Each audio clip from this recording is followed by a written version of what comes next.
बच्चों, उम्मीद करता हूँ आपकी जो ऑनलाइन पढ़ाई है बहुत अच्छे से चल रही होगी। सब कुछ जो यहाँ पर समझाया जा रहा है आप अच्छे से उसको समझ रहे होंगे और कॉपी पर उसको कर रहे होंगे। दोबारा वीडियो देख करके जो आपको नहीं पता चलता वो आप देखिए और उसको कॉपी पर नोट करते रहें। तो हमारा जो पहला पार्ट था वो पूरा हो चुका है। तो आज हम दूसरा जो चैप्टर है उसको शुरू करते हैं। चैप्टर का नाम है बहुपद। तो किसी भी चैप्टर को शुरुआत करने से पहले हमें उसका जो शीर्षक है बहुपद उसको जानना होगा। बहुपद क्या होता है, बहुपद कितनी प्रकार का होता है, बहुपद किस किस कैटेगरी में आते हैं। तो आइए तो जो जैसा उसका शीर्षक है उस शीर्षक के अकॉर्डिंग हम इसकी पहले जानकारी हासिल करते हैं, ताकि जब हम पूरा जो इसका पाठ है उसको करें किसी भी प्रकार की दिक्कत न आए। तो देखिए, जैसा कि नाम है बहुपद।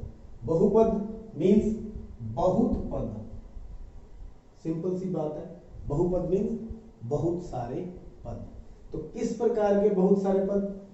चर, अचर, गुणांक और घात वाले बीजगणितीय व्यंजक बहुपद कहलाते हैं। ऐसे पद जिसके अंदर एक तो चर हो, अचर, गुणांक हो और वो उसकी कुछ ना कुछ घात हो, तो वो बीजगणितीय व्यंजक बहुपद कहलाते हैं। जैसे ये मैंने एक उदाहरण यहां पर ली है। यहां पर क्या है? चर क्या है? x। बताएंगे चर क्या होता है। y क्या है? अचर। अचर गुणांक, इसके साथ गुणांक क्या है? जैसे यहां पर देखिए गुणांक यहां पर क्या है? 2।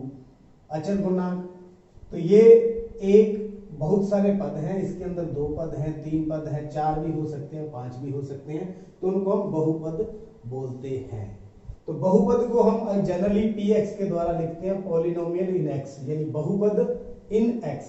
अगर x में है तो हम x डाल देंगे यहाँ पे, अगर y में है तो यहाँ पर हम y डाल देंगे। तो जनरली इस तरह से हम इसको सूचित करते हैं।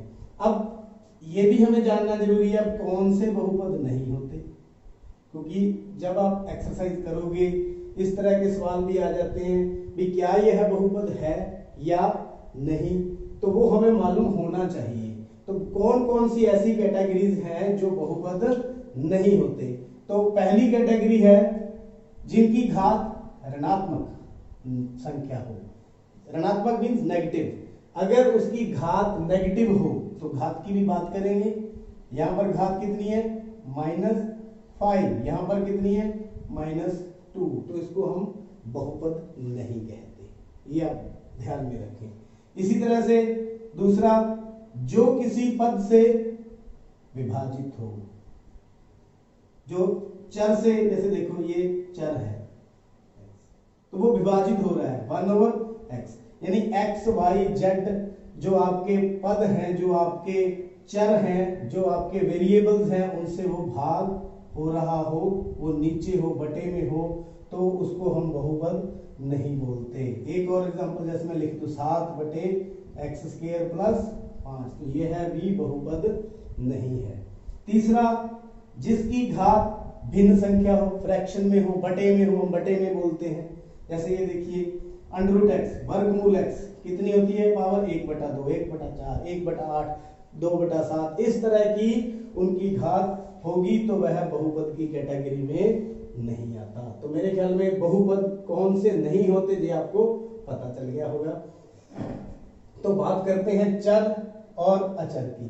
चर क्या होता है? यह कोई एक प्रतीक से प्रकट किया जाता है और कोई वास्तविक मान धारण कर सकता है। यहां पर क्या है, मैं आपको एक बात बता दूं। एक उदाहरण लेता हूं। 2 विद्यार्थियों ने 100 रुपया इकट्ठा किया, तो उसको हम अलजेब्रिकली बीजगणितीय कैसे लिखेंगे? x + y = 100, जहां x और y क्या है? एक विद्यार्थी ने कितने रुपए इकट्ठे किए? x। दूसरे विद्यार्थी ने कितने किए? y। तो दोनों का जोड़ 100। जबकि हमें मालूम नहीं है, x भी नहीं मालूम और y भी नहीं मालूम, तो इसलिए हम ऐसी संख्या जो मान कोई भी धारण कर सकता है, कोई भी मतलब जैसे x + y = 100 लिखा था, बराबर 100 लिखा था, तो x यहां पर 30 भी हो सकता है, 20 भी हो सकता है। अगर x 30 हुआ तो y कितना होगा? 70। अगर x 20 हुआ तो y कितना होगा 80। तो मेरे ख्याल से क्लियर हो गया होगा चर क्या होते हैं, कोई मान धारण कर सकता है। यहां पर देखिए ये हमने बहुपद लिया है 2x प्लस 7। x का अगर हम इसके अलग अलग मान आते जाएंगे, अगर x को हम 1 ले लेंगे तो बहुपद का मान कितना आ जाएगा 9। अगर 2 ले लेंगे तो बहुपद का मान कितना आ जाएगा 11। तो कोई भी मान धारण कर सकता है, उसको क्या बोलते हैं चर, मतलब वेरिएबल, बदलता रहता है। अचर उस राशि को अचर कहते हैं जिसका मान फिक्स रहता है, नियत रहता है, जिसका मान क्या हो फिक्स हो। इसको हम एबीसी से व्यक्त करते हैं। एबीसी से व्यक्त करते हैं मतलब जैसे यहां पर देखो ax प्लस बी, a की वैल्यू यहां पर 3 है, b की वैल्यू 7 है, जो फिक्स है। a कितना है फिक्स है, कितना 3, 7 भी फिक्स है। जो फिक्स राशि हो उसको हम क्या बोलते हैं अचर। अचर और चर दोनों आपको मालूम पड़ गई होगी, चर जो बदलता रहता है, अचर जो फिक्स रहता है। अब देखते हैं बहुपद कितने प्रकार का होता है और किस आधार पर होता है।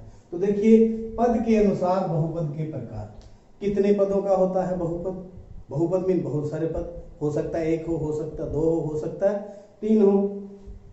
तो कैटेगरी वाइज हम देखें तो पहली प्रकार का बोलते हैं एक पदी, शब्द से समझना, एक पदी, एक ही पद हो जिसके अंदर, जैसे देखो ये एक ही पद है 3x, ये एक ही पद है 10, तो ये एक पदी के उदाहरण है। द्विपदी, द्वि मतलब 2, जिसके अंदर 2 पद हो और वो प्लस और माइनस से जुड़े हो, ऐसे प्लस से जुड़े हैं, 2 पद हैं 1 2 1 2, घात से कोई लेना देना नहीं है, पदों से लेना देना है। त्रिपदी, व्यंजक में 3 पद हो और प्लस माइनस से जुड़े हो, ये प्लस से जुड़े हैं, ये भी प्लस से जुड़े हैं। तो इस प्रकार एक पदी, द्विपदी, त्रिपदी, 4 पद वाले बहुपद भी हो सकते हैं, 5 वाले भी, तो अलग अलग है। एक पदी, द्विपदी, त्रिपदी, उसके बाद हम बोलते हैं बहुपदी। तो उम्मीद है ये आपको पता चला। बहुपद की घात देखते हैं। बहुपद की घात क्या होती है, तो उच्चतम मीन सबसे बड़ी, घात को बहुपद की घात कहते हैं। कोई भी हमारे पास बहुपद है उसकी जो सबसे बड़ी घात होगी हम उसको बहुपद की घात बोलेंगे। जैसे उदाहरण के तौर पर ये हमारे पास बहुपद है x की पावर 7 प्लस 5, इसकी घात सबसे बड़ी घात कितनी है 7, तो बहुपद की घात भी कितनी होगी 7, तो इस बहुपद की घात कितनी है।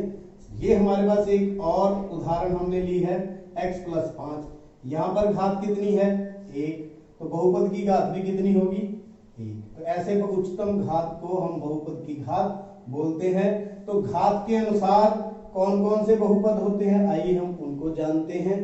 पहला है रैखिक बहुपद। कौन सा, रैखिक। रैखिक बहुपद किसको बोलते हैं, ऐसा बहुपद जिसकी घात 1 हो, जिसकी घात 1 हो उसे हम रैखिक बहुपद बोलते हैं।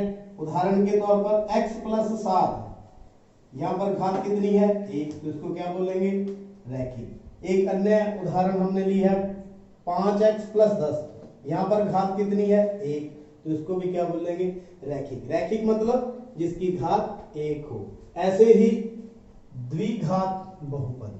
कौन सा, द्विघात, द्वि मतलब 2, घात मीन उसकी जो उच्चतम घात है, जिसकी घात 2 हो, ऐसा बहुपद जिसकी घात 2 हो। उदाहरण के तौर पर x स्क्वायर प्लस 5, x की पावर 2 प्लस 5, 5x स्क्वायर, तो यहां पर दोनों की घात कितनी है 2, तो बहुपद की घात भी कितनी होगी 2। तो ऐसे बहुपद को हम बोलते हैं द्विघात बहुपद।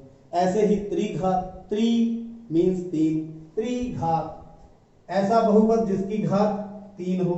जैसे ये एक मैंने लिया है, एक पदी की उदाहरण है, x की घात कितनी है 3, तो बहुपद की घात भी कितनी होगी 3, तो उसको क्या बोलेंगे त्रिघात बहुपद या त्रिघाती बहुपद। तो यहाँ पर द्विपदी का उदाहरण है, पद तो यहाँ पर 2 है लेकिन घात कितनी है सबसे बड़ी 3, तो बहुपद की घात कितनी होगी 3, तो इसको बोलते हैं त्रिघाती बहुपद। तो ये थे अलग अलग रैखिक बहुपद, द्विघात और त्रिघात बहुपद। तो आइए जानते हैं, एक होते हैं बहुपद के शून्यक। बहुपद के शून्यक, शून्यक क्या होते हैं सबसे पहले तो ये देखते हैं। बहुपद में चर का वह मान जिससे बहुपद का मान शून्य हो जाए। बहुपद आपको पता है राशियों से बना होता है, चर और अचर गुणांक के साथ बना होता है। तो जो उसके अंदर चर होता है, जैसे मैंने यहाँ पर उदाहरण लिया चर x प्लस 2, ये बहुपद है x प्लस 2। यहाँ पर x का क्या मान भरा जाए कि इसकी वैल्यू 0 आ जाए, इसका मान शून्य हो जाए, इसका क्या भरा जाए। फिर यहाँ पर देखिए, यहाँ पर शून्य कितना होगा -2 भरेंगे तो -2 + 2 बराबर 0। तो ये जब 0 आ जाए तो वो बहुपद 0 हो जाएगा, शून्य हो जाएगा। तो वो क्या कहलाता है, बहुपद का शून्य। बहुपद का शून्य कौन सा हुआ, -2। ये तो मैंने बताया, हम इसको इस तरह से भी कैलकुलेट कर सकते हैं। जो हमारा बहुपद है उसको शून्य के बराबर लिख दें, तो यहाँ पर x का मान कैलकुलेट कर लें तो कितना आ गया, x बराबर -2। तो मेरे ख्याल में शून्य पता लग गया होगा। शून्य जो बहुपद को, चर का ऐसा मान जो बहुपद को शून्य कर दे। तो शून्यकों की संख्या तो हम निकालना सीखेंगे आगे। पूरी जो अपनी प्रश्नावली पढ़ी है, एक्सरसाइजेस, उनके अंदर देखेंगे शून्य कोई संख्या कितनी होती है। तो बहुपद की घात वो शून्यकों की संख्या उतनी ही होगी, जितनी बहुपद की घात उतनी शून्यकों की संख्या। तो आइए देखते हैं, यहाँ पर एक उदाहरण तौर पर लिया है। x की घात कितनी है 1, शून्य भी कितना होगा 1। यहाँ घात कितनी है 2, शून्य भी कितने होंगे 2। यहाँ घात कितनी है, शून्य भी कितने होंगे 3। तो उम्मीद करता हूँ शून्यकों के बारे में भी क्लैरिटी आपको, बहुपद के बारे में जानकर। आइए देखते हैं एक्सरसाइज 2.1 2.1। इसके अंदर हमने जो शून्यकों के बारे में, बीजगणितीय व्यंजकों के बारे, जो शून्यक थे उनके बारे में सीखा था। तो आइए देखते हैं ग्राफ के जरिए हम शून्यकों का पता कैसे लगाते हैं। ये हमारे पास एक्सरसाइज के अंदर ग्राफ दिए हुए हैं 1 2 3 4 5 6। तो हमने इन ग्राफ में जो ये लाइंस हैं, रेखाएं या ग्राफ है, इसमें शून्यकों का पता करना है कितने शून्यक हैं। किसी बहुपद px के लिए का ग्राफ निम्न दिया गया है। प्रत्येक स्थिति में px यानी बहुपद के शून्यकों की संख्या ज्ञात कीजिए। बहुत ही आसान है, चुटकियों में होने वाले सम है। आपके पास ये ग्राफ दिया हुआ है, एक ही चीज हमने देखनी है। वो क्या देखनी है, ये आपको पता है x अक्ष है, ये आपको पता है y अक्ष है। तो आपने देखना है ये जो ग्राफ है जो वो x अक्ष को कितनी जगह पर काटता है। तो यह जो रेखा है, जो ग्राफ है, x अक्ष को काटता ही नहीं है, ये सीधा जा रहा है। तो इसका मतलब कहीं नहीं काटता, तो शून्यकों की संख्या 0। सीधा सा फंडा, ग्राफ x अक्ष को जितनी जगह पर काटे उतने उसके शून्यक होंगे। चलो दूसरे में चलते हैं। दूसरे में ये आपका x अक्ष, ये y अक्ष। तो ग्राफ हमारा x अक्ष पर कितनी जगह पर काट रहा है, एक जगह पर। कितनी जगह पर, एक जगह पर। तो शून्यकों की संख्या भी कितनी, 1। This is the answer. इसी प्रकार तीसरे में चलते हैं। ये आपका x अक्ष, ये आपका y अक्ष। देखिए x अक्ष पर कितनी जगह काट रहा है, 1 2 3। कितनी जगह पर, 3। ग्राफ x अक्ष को 3 बार काटता है, तो शून्यकों की संख्या भी कितनी होगी, 3। उत्तर बहुत आसान। चौथे में चलते हैं। ये आपका x अक्ष, ये आपका y अक्ष। देखिए ये अपना ग्राफ कितनी जगह पर काटता है, 1 2। कितनी जगह पर, 2। तो शून्यकों की संख्या भी कितनी होगी, 2। मेरे ख्याल में फंडा बिल्कुल क्लियर। x अक्ष को जितनी बार काटे उतने उसके शून्य। तो यहां चलते हैं। ये आपका x अक्ष, पांचवा सम। ये आपका y अक्ष। ग्राफ कितनी जगह काट रहा है, 1 2 3 4। तो शून्यकों की संख्या भी कितनी, 4। आगे लास्ट सम अपना छठा पार्ट। ये x अक्ष, ये y अक्ष। कितनी जगह पर ग्राफ काट रहा है, 1 2 3। 3 जगह पर ग्राफ है वो काट रहा है, टच कर रहा है। तो शून्यकों की संख्या भी कितनी होगी, 3। तो उम्मीद कर रहा हूं आपको बहुपद की जानकारी भी अच्छे से समझ आ गई होगी और एक्सरसाइज 2.1 भी आपको अच्छे से